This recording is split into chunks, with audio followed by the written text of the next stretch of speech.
Hello বন্ধুরা, তো দেখো আমি রান্না করছি বাসন্তী পোলাও। এই দেখো বাসন্তী পোলাওটাকে কিন্তু এখন ভালো করে ভেজে নেব। এই দেখো ঘি দিয়ে কিন্তু ভালো করে ভেজে নিচ্ছি। কাজু কিশমিশ দেওয়া আছে, এলাচ, দারচিনি। তো দেখো এবার ভালো করে ভাজা হয়ে যাবে। তারপরে কিন্তু গরম জল দিয়ে দেবো, পুরো টকবক করে গরম জল করে নিয়েছি, সেটা দিয়ে দেবো। এটা কিন্তু আমাদের দোকানের জন্য, ঠিক আছে? তো খুব ইচ্ছে, মানে দোকানের জন্য তো বানাচ্ছি। একদিন খুব ইচ্ছে যে বড় গাবলা বড় ডেস্কির মধ্যে বানাবো অনেক পরিমাণ। সেই আশায় রয়েছি যে কবে দোকান আমাদের ভালো মানে হবে, রানিং হবে তখন কিন্তু।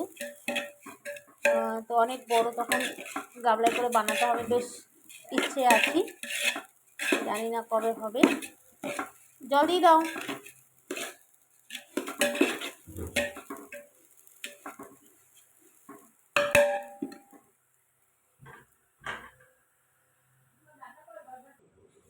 তো দেখো এবার কিন্তু জল দিয়ে দিলাম, গরম জল। এবার আমি কিন্তু ঢেকে দেব, ঠিক আছে? এবার এটা ভাপে হবে। দেখো বন্ধুরা, আমার কিন্তু পোলাও রেডি।